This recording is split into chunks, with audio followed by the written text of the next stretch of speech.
A quinta-feira marca o avanço de uma frente fria sobre o estado de São Paulo, espalhando a chuva por mais áreas do estado e mudando o tempo, além de algumas áreas de Mato Grosso do Sul.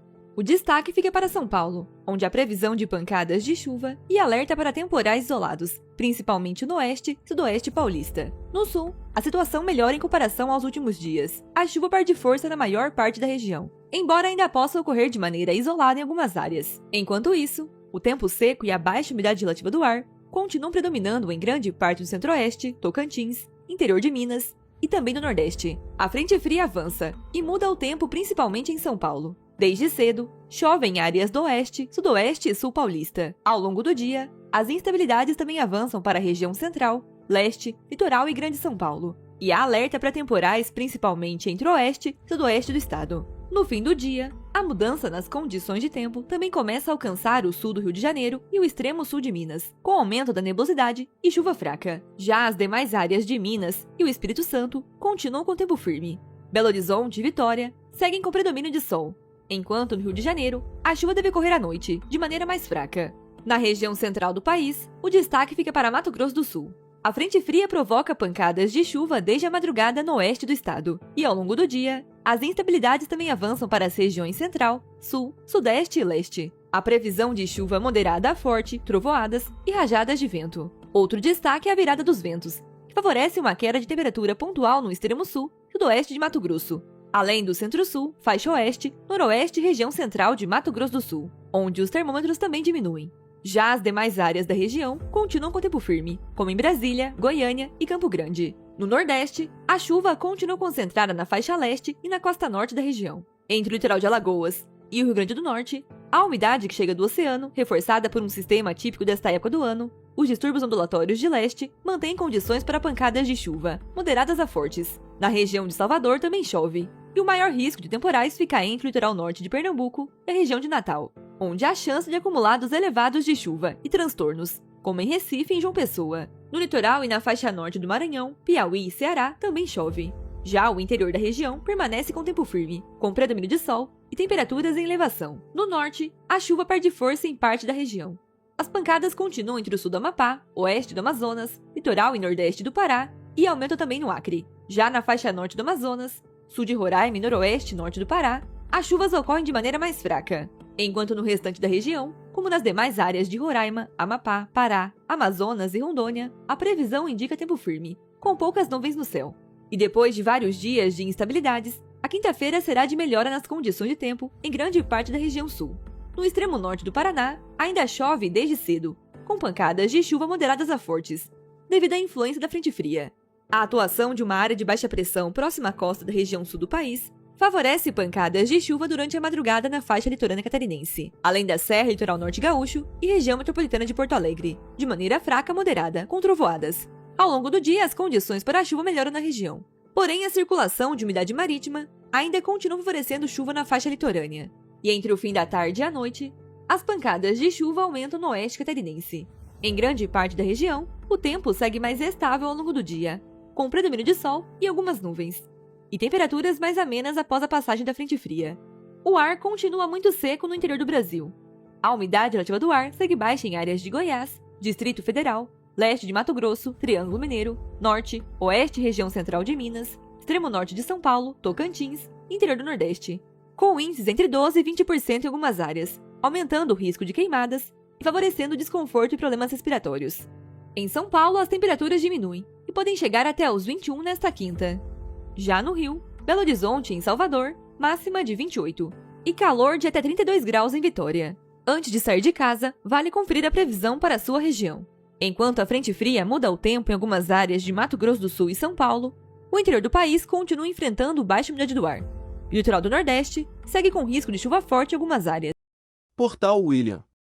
Joaçaba realiza a 8ª edição do Fórum da Diversidade nesta quinta-feira. A Prefeitura de Joaçaba, por meio da Secretaria Municipal de Educação, em parceria com o Conselho Municipal de Educação, CME, promove nesta quinta-feira, 23, a 8ª edição do Fórum da Diversidade.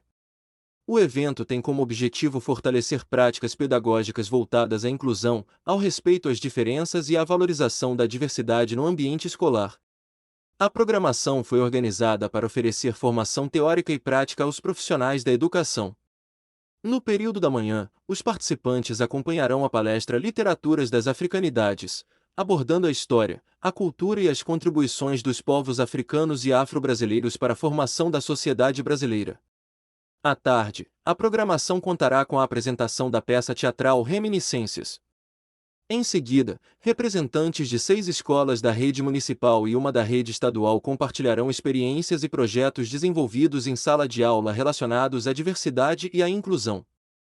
Segundo a organização, o Fórum da Diversidade tornou-se uma importante iniciativa de formação continuada, incentivando práticas pedagógicas que promovem uma educação mais inclusiva, humana e representativa.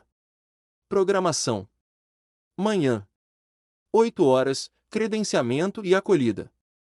8h30, abertura oficial. 8h45, palestra, Literaturas das Africanidades. 10h15, intervalo. 10h30, continuação da palestra. 11h30, encerramento da programação da manhã. Tarde.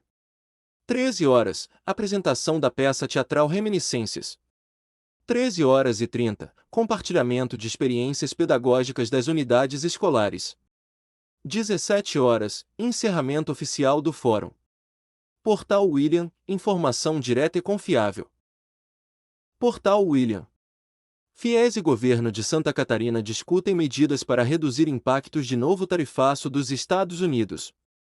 A Federação das Indústrias do Estado de Santa Catarina, FIES, e o Governo de Santa Catarina realizaram uma reunião para discutir os impactos da nova tarifa imposta pelos Estados Unidos sobre produtos exportados pelo Estado. As novas alíquotas passaram a valer nesta quarta-feira, 22, e preocupam o setor industrial catarinense.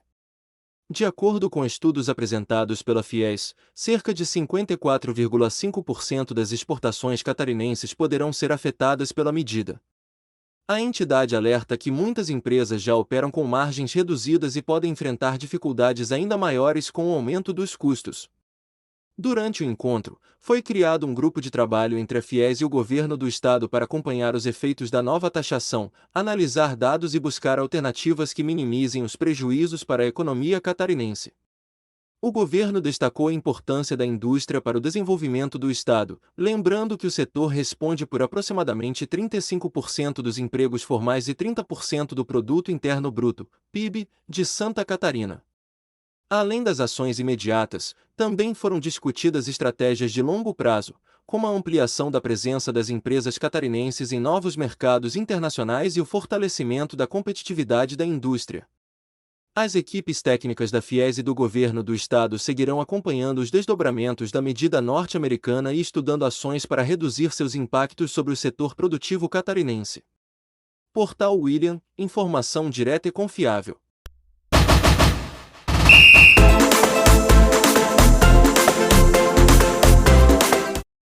Portal William. Finais da primeira Copa Erval do Oeste de voleibol acontecem neste sábado. A primeira Copa Erval do Oeste de voleibol chega à sua grande decisão neste sábado, 25, no ginásio Oscarzão. Promovida pela Secretaria Municipal de Educação, Cultura e Esportes, a competição reunirá as equipes finalistas nas categorias masculina e feminina, com entrada gratuita para o público. As disputas terão início às 16 horas, com a decisão do terceiro lugar no feminino entre Campos Novos e Ajou Sub-15. Na sequência, às 17 horas, Tangará enfrenta a Videira Sub-18 na disputa do terceiro lugar do masculino.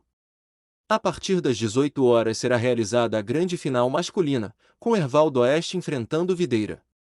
Logo depois, às 19 horas, a equipe feminina de Erval do Oeste decide o título diante de Tangará.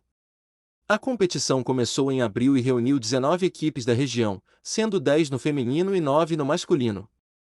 Além de incentivar a prática esportiva e fortalecer o voleibol regional, o torneio também integra a preparação das equipes ervalenses para futuras competições oficiais, como os Jogos Abertos de Santa Catarina, JAS. A organização convida toda a comunidade para prestigiar as finais e incentivar os atletas, encerrando a primeira edição da Copa com grandes confrontos. Programação: 16 horas, disputa de terceiro lugar, feminino Campos Novos multiplicação Ajou sub-15. 17 horas, disputa de terceiro lugar, masculino Tangará multiplicação Videira sub-18. 18 horas, final, masculino Erval do Oeste multiplicação Videira. 19 horas, final, feminino Erval do Oeste multiplicação Tangará. Portal William, informação direta e confiável. Portal William atleta de Joaçaba é convocado para representar o Brasil em competições internacionais de tênis de mesa. O jovem mesatenista Antônio Poleto, da Pro Tênis de Mesa, APTM, de Joaçaba, foi convocado pela Confederação Brasileira de Tênis de Mesa, CBTM, para representar o Brasil em duas importantes competições internacionais da temporada 2026. A primeira será o WTT Star Contender São José dos Campos, que acontece entre os dias 21 e 26 de julho. Considerado um dos principais torneios internacionais realizados no país, o evento reunirá atletas de diversos países, distribuirá pontos para o ranking mundial e contará com a presença do brasileiro Hugo Calderano, um dos maiores nomes do tênis de mesa mundial. Para Antônio Poleto, a competição representa uma grande oportunidade para enfrentar adversários de alto nível e ampliar sua experiência internacional. Na sequência, o atleta integrará a seleção brasileira sub-15 durante o período de treinamentos preparatórios, entre 17 e 20 de agosto, antes de disputar o Campeonato Pan-Americano sub-15, que será realizado de 23 a 30 de agosto, na Guatemala. A convocação é resultado do excelente desempenho do atleta nas últimas temporadas, consolidando seu destaque entre os principais talentos da categoria no Brasil. De acordo com a diretoria da APTM, o reconhecimento demonstra a dedicação, o talento e o comprometimento de Antônio Poleto, além de reforçar a qualidade do trabalho desenvolvido pela entidade na formação de atletas de alto rendimento. Os resultados conquistados são fruto do trabalho realizado pela Pro Tênis de Mesa de Joaçaba, em parceria com a Prefeitura de Joaçaba e com o apoio de patrocinadores e entidades parceiras, que contribuem para o desenvolvimento da modalidade no município. Portal William, informação direta e confiável.